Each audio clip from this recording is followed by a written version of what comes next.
નમસ્કાર બાળ મિત્રો, શેઠ જે.એચ. સોનાવાલા પરિવાર આપનું હાર્દિક સ્વાગત કરે છે. હું રેશમા પટેલ આજે તમને ધોરણ 8માં વિષય હિન્દી પાઠ 6 ભરત એના વિશે શીખવીશ. વિષય હિન્દીનો છે એટલે વાત પણ આપણે હિન્દીમાં કરીશું. બાળ મિત્રો પુસ્તક સાથે લઈને બેસજો. સૌપ્રથમ શરૂઆત કરીએ. इकाई છે भरत, जिसके लेखक हैं राजा लक्ष्मण सिंह, जिनका जन्म 1926 में आगरा में हुआ था. राजा लक्ष्मण सिंह हिंदी, संस्कृत, अंग्रेजी, फारसी, बंगला और अरबी भाषा भली भांति जानते थे. इनकी अनेक पुस्तकों का अंग्रेजी और हिंदी में अनुवाद हुआ है. कालिदास के अभिज्ञान शाकुंतलम, मेघदूत और रघुवंश के हिंदी अनुवाद पर इन्हें पुरस्कार दिया गया है. अब उन्हीं की लिखित एक ये कहानी है, कहानी नहीं है, ये प्रसंग है. भरत नामक बालक का एक प्रसंग है जहाँ वह उसके पिता मौजूद होते हैं, लेकिन उसे पता नहीं होता कि वह मेरे पिताजी है और पिताजी को पता नहीं होता कि वह उनका बालक है. लेकिन पूरे प्रसंग के अंत में वो दोनों एक दूसरे को पहचानते हैं. ऐसा एक अद्भुत प्रसंग का वर्णन यहाँ हुआ है.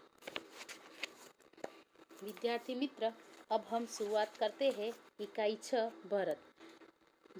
इसमें 4 पात्र मुख्य है. पहला है भरत का, वह एक छोटा सा बालक है. दूसरा पात्र है राजा, जिनका नाम दुष्यंत है. तीसरा पात्र है तपस्विनी. वे तपस्विनियाँ 2 है, एक पहली तपस्विनी और एक दूसरी तपस्विनी. अब बात करते हैं. तो शुरुआत का एक दृश्य है जहाँ एक बालक सिंह के बच्चे को घसीटते हुए लाता है और 2 तपस्वियाँ उस बालक को रोकती है और कहती है कि हम इस पशुओं को बालक की तरह रखते हैं, जंगल में हम इन्हें सताते नहीं है. तेरा साहस तो बढ़ता ही जा रहा है. ऋषियों ने तेरा नाम सर्वदमन रखा है, वह सही है. वह बालक क्या करता था पता था आपको? वह बालक सिंह को कह रहा था, अरे सिंह, तू अपना मुंह खोल, मैं तेरे दांत गिनूंगा. यह सब जब बन रहा था तब एक पेड़ के पीछे दुष्यंत खड़े हुए इन दृश्य को देख रहे थे और मन में बोल रहे थे, क्या कारण है कि मेरा स्नेह इस बालक की ओर उमड़ सा आता है. उस बालक को देखकर उसके प्रति राजा दुष्यंत के मन में प्रेम उमड़ रहा होता है. एक दूसरी तपस्विनी आती है और उस बालक को कहती है कि जो तू इस बच्चे को छोड़ न देगा तो सिंहनी तुझ पर दौड़ेगी. ले उस बच्चे को डराने का प्रयत्न करते हैं कि तुम अगर इस सिंह के बच्चे को नहीं छोड़ोगे तो सिंहनी आएगी और तुझे मार देगी. लेकिन बालक तो मुस्कुराकर कहता है, ठीक है, सिंहनी का मुझे ऐसा ही डर है. એટલે इस तरह मुंह चढ़ाता है, यानी कि वह कहता है कि मुझे सिंहनी का कोई डर नहीं, आने दो सिंहनी को. दुष्यंत इन सबको देख रहा है और आश्चर्य से यह बालक अवश्य किसी तेजस्वी वीर का पुत्र है. इसका मुख अग्नि के समान दमक रहा है. मन में सोच रहा है कि यह बालक का मुंह अग्नि के समान दमक रहा है, जरूर ही यह एक तेजस्वी का पुत्र होगा. अब पहली तपस्विनी फिर से कहती है, अरे बच्चे, इस सिंह को छोड़ दे, मैं तुझे खिलौना दूंगी. बालक कहता है, अगर छुड़ाना है तो पहले खिलौना दो, फिर ही मैं इसको छोड़ूंगा. दुष्यंत फिर से दूर से देखता है और कहता है, इसके हाथ में चक्रवर्तियों के लक्षण हैं, उंगलियों पर कैसा अद्भुत जाल है और हथेली की शोभा प्रातः कमल को भी लज्जित कर रही है. यह कहता है कि दूर से देखता है, लेकिन उस बालक की हथेलियाँ देखकर उसके मन में विचार आते हैं कि उसके हाथ में चक्रवर्तियों के लक्षण है, उंगलियाँ भी अद्भुत है, हथेली की शोभा तो प्रातः कमल की तरह है. अब दूसरी तपस्विनी पहली तपस्विनी से कहती है, हे सखी सुरवता, यह बातों से न मानेगा.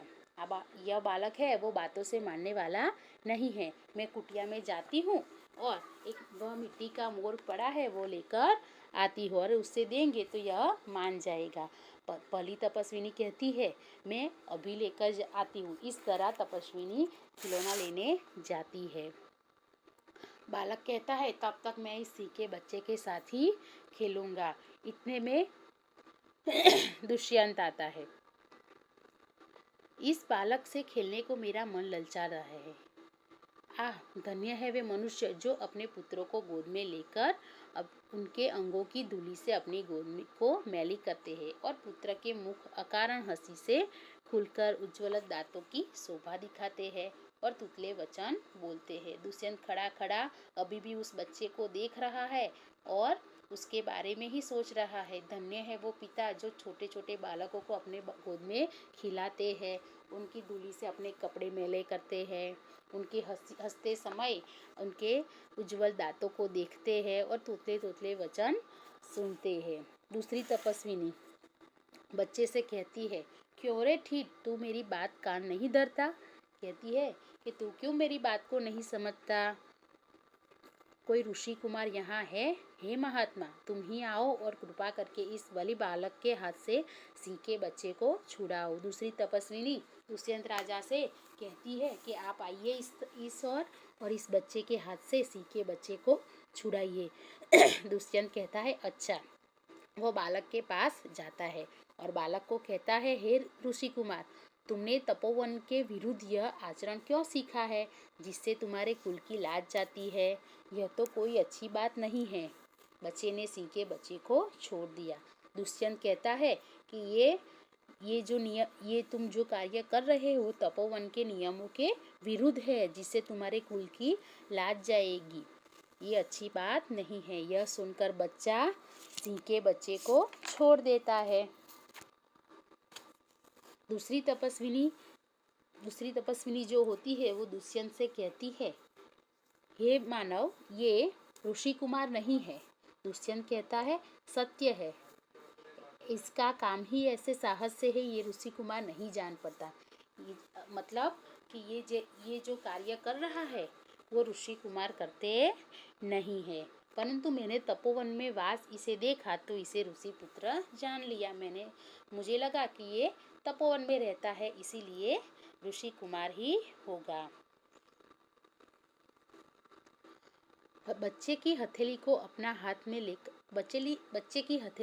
हाथ में लेकर स्वयं से कहता है आहा, जब इसका हाथ छूने से मुझे इतना सुख हुआ है तो जिस बड़भागी का यह बेटा है उसे कितना हर्ष हुआ होगा। वो कहता है कि इसका सिर्फ हाथ छूने से मुझे इतनी शांति मिली है तो जिसका यह पुत्र होगा उसे कितना हर्ष होगा। दूसरी तपस्विनी एकदम आश्चर्य से देखती है और कहते अचंभे की बात है। दुष्यंत ने कहा तुम्हें क्यों अचंभा हुआ? तपस्विनी ने कहा इसलिए कि तुम दोनों की सूरत मिलती है और तुम्हें बिना जाने भी इसने तुम्हारी बात सुनकर सीखे बच्चे को जाने दिया।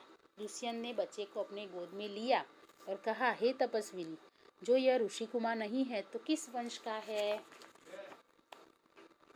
तो तपस्विनी ने जवाब दिया यह ऋषि कुमार नहीं है, ये तो पुरुवंशी है। दुष्यंत ने कहा इसलिए इसकी सूरत मुझसे मिलती है।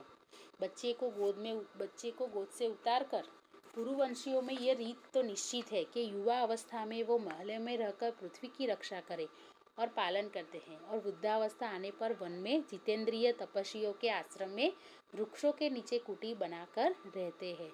देवता जैसी शक्ति वाला यह निडर और असाधारण बालक मनुष्य का पुत्र भला किस प्रकार होगा?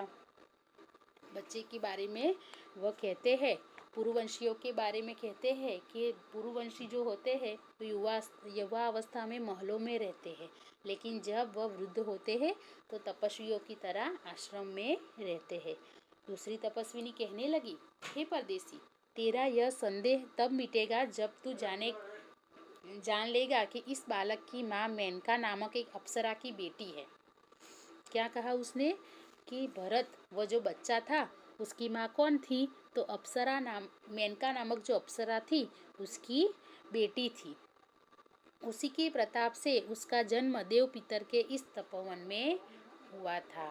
दुष्यंत मन में यह तो बड़े आनंद की बात सुनाई। इससे कुछ और आशा बढ़ी। इसकी माँ किस राजर्षि की पत्नी है? दुष्यंत धीरे धीरे अब वह सोचने लगा था कि पुरुवंशी भी है, इसकी सूरत मुझसे मिलती है, तो यह मेरा पुत्र भी हो सकता है। उसकी आशा बढ़ने लगी। और दुष्यंत ने तपस्विनी से पूछा कि ये किस राजऋषि की पत्नी है? तपस्विनी ने कहा, जिस राजा ने अपनी विवाहित स्त्री को बिना अपराध छोड़ दिया है, उसका नाम मैं न लूंगी। उसने कहा कि उसकी माँ को तो उसके पिताजी ने बिना अपराध ही छोड़ दिया था, इसलिए मैं उनका नाम लूंगी नहीं। दुष्यंत को यह जो कथा हो रही थी वह सब अपने बारे में ही लग रही थी, लेकिन अब वह इस बालक की माँ का नाम कैसे पूछता? इतने में पहली तपस्विनी आ गई और उसने कहा, हे सर्वदमन, यह शकुंत लावण्य देखो। शकुंत लावण्य यानी मोर। लेकिन बालक को लगा, बालक की माँ का नाम था शकुंतला, तो उसको शकुंत लावण्य में शकुंतला सुनाई दिया। उसने कहा, कहाँ है मेरी माँ, कहाँ है शकुंतला? दूसरी तपस्विनी हंसते हुए बोली, ये तेरी माँ नहीं है, इस नाम से धोखा खा गए ना। मैं तो इस मिट्टी के मोर की बात कर रही थी। दुष्यंत अब मन में सोचने लगा कि इसकी माँ मेरी ही प्यारी शकुंतला है, दूसरी स्त्री नहीं है। अब यह वृत्तांत मुझे ऐसे व्याकुल करता है जैसे मृग तृष्णा प्यासे हिरण को व्याकुल करती है। उसके मन में सोचने लगा कि यह शकुंतला की जो बात हो रही है वह वही शकुंतला है जिससे उसने ही छोड़ दिया था, और ये बच्चा भी उसका ही है। बालक खुश हो गया और मिट्टी के मोर से खेलने लगा। उतने में पहली तपस्वी ने कहा कि यह बालक के भाव पर जो रक्षाबंधन थी वो कहाँ गई? तो दुष्यंत ने कहा कि वह रक्षाबंधन तो उसके खेलते समय गिर गई थी, मैं तुम्हें उठाकर देता हूँ। अरे पहली तपस्विनी बोली कि उसे मत छूना। तो दुष्यंत ने पूछा, क्यों? तो तपस्विनी ने जवाब दिया कि यह रक्षाबंधन का नाम है अपराजित। जिस समय इस बालक का नामकरण हुआ था तब महात्मा मरीचि के पुत्र कश्यप ने यह धागा दिया था।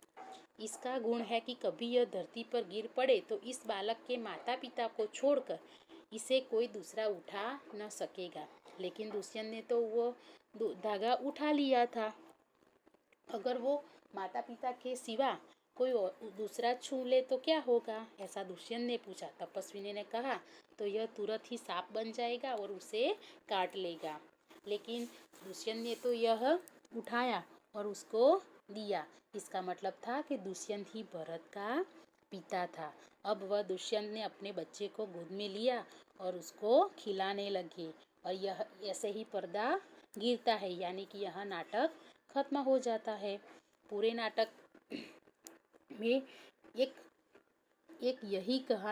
कहानी की तरह एक दृश्य को निभाया गया है, जहाँ बालक भरत है, लेकिन वह अपने पिता को नहीं पहचानता, पिता अपने पुत्र को नहीं पहचानते, लेकिन एक ऐसा प्रसंग बनता है जिससे वह दोनों एक दूसरे को जानने लगते हैं। बच्चों, यहाँ हमारा यह पाठ पूर्ण होता है। अब यहाँ जो शब्दार्थ है वह आपको अपनी नोट में लिख लेने हैं। शब्दार्थ और मुहावरा, अभ्यास और स्वाध्याय की बात हम अगले वीडियो में करेंगे। नमस्कार।